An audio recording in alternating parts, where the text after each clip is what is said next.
This is Garis, Masculist, MGTOW flyers. That is 2-3 page essays on the themes of masculism and MGTOW, written by and read aloud by Prof. Dr. Hugo de Garis. This is flyer number 698, entitled "To Fluffies and Feminists, Learn Some Masculism or Be Manless." Description. Biconscious masculists see monoconscious feminists as geociders, wiping out the planet's entire population by causing women to become so repulsive to men that in the US today 2/3 of young men don't even date young women, claiming that these young women are, quote, undatable due to being, quote, too poisoned by feminism. Thus, masculists need a strategy to make women, especially monoconscious feminists, nicer for men to be with. This strategy is to force women to learn some masculism so that they become biconscious and hence lose their monoconscious anger at men for the ways that men oppress women, by learning that gender oppression is very much a two-way street and that women oppress men far worse. Normally, men have to be nice to women, since men really want to penis women. But biconscious masculists have no such desire to penis monoconscious feminists, so feel free to bite their fucking heads off, verbally abusing them, expressing real ideological hatred of them for their geocide, and punishing them by forcing them to rot on the shelf by being totally ignored by men, masculisted men, who will become most men as masculist and MGTOW ideas become as widely known as feminist ideas.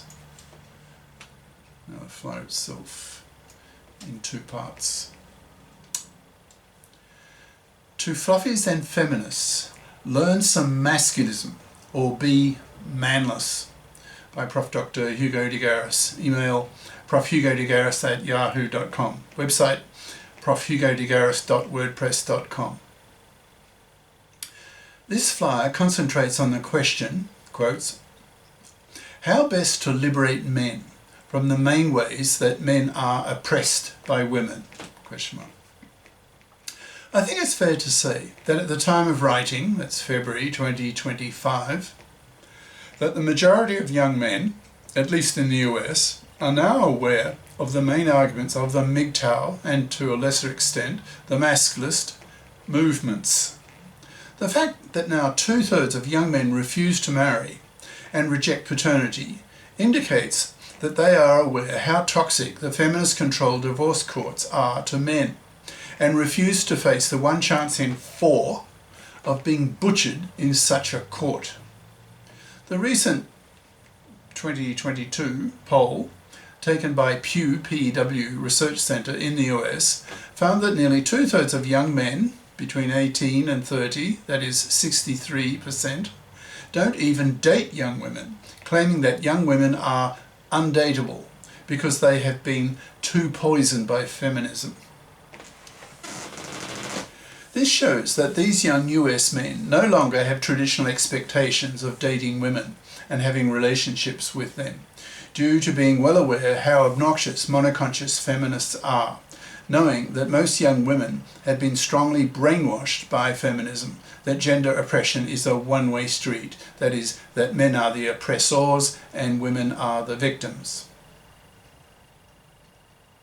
Since feminism is such a misandrist, genocentric ideology, it teaches women nothing about how women oppress men. So it's not at all surprising, after the 6 decades-long monopoly by feminism of gender politics, and hearing nothing about how women oppress men, that most women very naturally feel antagonistic, even hateful towards men, for the ways that men oppress women, given what feminism has taught them.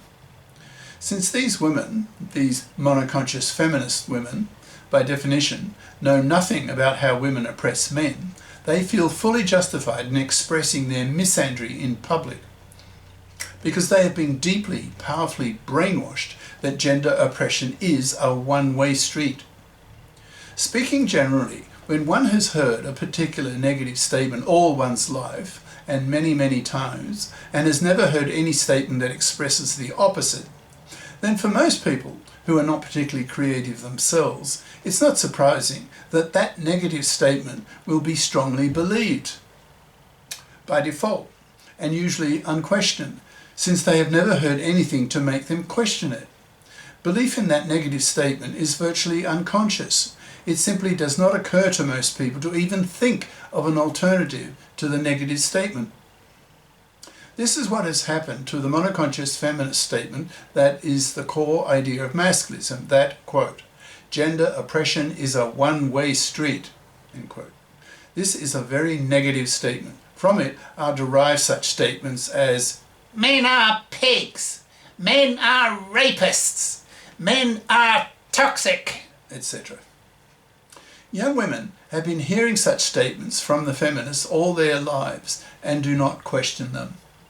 It's only recently that men have started to create their own gender political ideologies, namely MGTOW and Masculism, so that there has not been enough time for these male-invented ideas to have penetrated the female mind. There is more than this time factor that is at play here, and that is the existence of the fem mafia, that is, the feminist media mafia. The majority of journalists in the US now are female, who are nearly all feminists, monoconscious feminists, so interpret any MGTOW or masculist critique of women as just more male misogyny that the feminists have been complaining about for decades. Thus, when these misandrous, monoconscious feminists begin to hear masculist and MGTOW criticisms of women, these feminists hear this critique as just more evidence of male misogyny and hence is something to be fought against as feminists. It does not occur to them that just maybe the criticisms of the MGTOWs and masculists against women are justified. These monoconscious feminists have been so powerfully brainwashed, in capital letters, all their lives, that gender oppression is a one-way street, that when they are confronted for the first time in their lives by a truly angry, articulate, well-informed masculist, these feminists typically suffer cognitive dissonance. When their deeply held, almost religious core beliefs, in brackets, that they use to guide themselves through life with, are strongly challenged by biconscious masculists, this challenge of core beliefs is extremely existentially threatening to such women. Hence the fear in monoconscious feminists' eyes when they hear a biconscious masculist tell them for the first time that women oppress men worse, with women's awful, decades-lasting oppression of men, such as women's manslavery, women's divorce rape, and women's forced fathering, etc. Monoconscious feminists are not accustomed to being confronted by verbally violent, ideologically hateful masculists who attack them with obvious verbal violence and hateful diatribes. Usually, men must be nice to women because men want to penis women. A woman is not going to allow some man to put his penis in her if she dislikes him. Since the male sex drive is a lot stronger than women's, in brackets, as evidenced by the obvious fact that there are many more female prostitutes than male prostitutes, given the much greater demand for paid prostitution by men than by women, close brackets, men are forced to be nice to women to get what men really want from women. Women grow up with this reality, so take it for granted that men must be nice to them simply because they are women. They experience all their young lives that men are sexually attracted to them as women, as people who have vaginas that men want to put their penises into. So women are shocked by verbally violent, ideologically hateful masculists who have no qualms about attacking such women verbally whenever a biconscious masculist and a monoconscious feminist cross paths. These masculists have no qualms about attacking monoconscious feminists for the simple reason that they do not want to penis such women, so don't have to be nice to them. Biconscious masculists have no desire to penis monoconscious feminists whom they hate, seeing these women as hypocrites who preach to other women that men are oppressors of women, when in reality, as seen by biconscious masculists, women oppress men more with their horrible, decades-lasting gender crimes against men. Biconscious masculists despise monoconscious feminist hypocrisy and punish such women by avoiding them totally, not even pumping and dumping them. This total neglect of monoconscious feminists by biconscious masculists comes as a deep shock to these monoconscious feminists. They are not accustomed to being treated by men as sexually desirable goddesses. They are not accustomed to not being treated by men as sexually desirable goddesses who are to be worshipped by young men who strongly want to penis them, so must be nice, very nice, to them. Biconscious masculists are waking up to the idea that this shock, in brackets, felt by the monoconscious feminists from the biconscious masculists' verbally violent attack against the hypocrisy of the monoconscious feminists, close bracket, will play a vital role in the liberation of men, especially for the men-fairing of the gender laws and the freeing of men from the traditional expectations placed by fluffies and fluffy feminists on men to be man-slaves to women, to fluffies. The essential difference between the MGTOWs and the masculists is that the MGTOWs are politically passive, who do not fight for the men-fairing of the gender laws. MGTOWs simply wipe their hands of women and go their own way, doing what they want to do and not what some parasitic fluffy wants them to do. Masculists, on the other hand, are very political. Masculists are fighters who attack monoconscious feminists and fluffies viciously.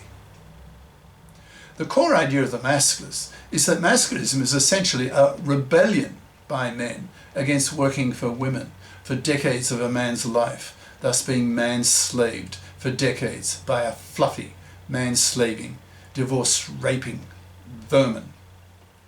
Masculists have a real hatred of fluffies, seeing them as the enemy whom the masculists are at war against, since masculists are abolitionists who see fluffydom as man-slavery and man-slavery as slavery, hence hated and a war issue. Masculists are at war against fluffies, aiming to wipe them out by forcing them to rot on the shelf, dying slow, miserable deaths, manless, loveless, sexless, babyless, by totally ignoring them, not even pumping and dumping them. When nearly all men have been masculisted, that is, have been infected by the masculist virus, then men will be in a position to force, capital letters, women to stop being fluffies, since a fluffy can only be a fluffy if she can get her financial claws into some stupid, ignorant, in brackets, of masculist and MGTOW ideas, man-slavable man, who is prepared to work for her for decades of his life. Thanks to the spread of masculist and MGTOW ideas, the supply of such young men is drying up, as shown by the fact that 2/3 of young men in many countries now refuse to marry and be fathers, and that 2/3 of young men in the US don't even date young women. Thus, if a fluffy woman does not make the effort to become FIP, that's financially independent person, by getting a career-competent education so that she can be a FIP as an adult and not expect, fluffy style, to parasite off the money and labour of a man for decades of his life, then, question, how will she eat? Question mark. If no man is prepared to be parasited upon for decades of his life by a hated, man-slaving, divorce-raping, vermin fluffy, then that female will have no choice but to FIP up and pull her financial weight and not leech off the money and labour of some man-slavable man. Masculists also have a hatred of the fluffy feminists who took over the divorce courts in the 70s and made them toxic for divorcing fathers, who in 3/4 of the states in the US will lose custody of their kids with a 90% probability, will lose their house to their fluffy ex-wife so that she can raise her kids in it. He will lose half his wealth and stuff to her. He'll be forced to make child payments to his kids, whom he's barely allowed to see, maybe for 2 weekends a month.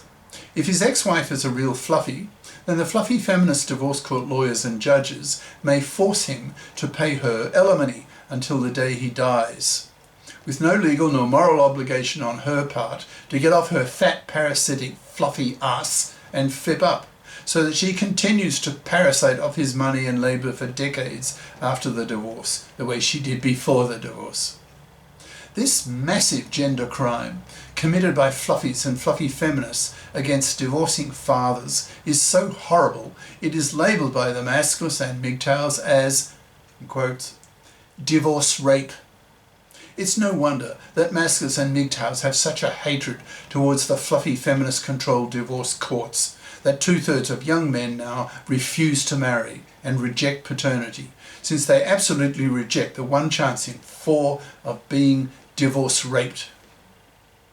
Masculists see a lot more clearly than the apolitical MGTOWs that the fipping of women, the creation of a FIP society, will go a long way towards the liberation of men. In a FIP society, young women will be socialised by parents and educated by the culture to be FIPs, by getting a career competent education at high school and college so that they can earn good money as adults and not expect fluffy style to parasite off the labour and money of a man, which would make her hated by the masculists, who will spit in her face and condemn her to the fluffy graveyard, rotting on a shelf, manless and utterly rejected both socially and sexually by men, masculisted men. This is the end of part 1.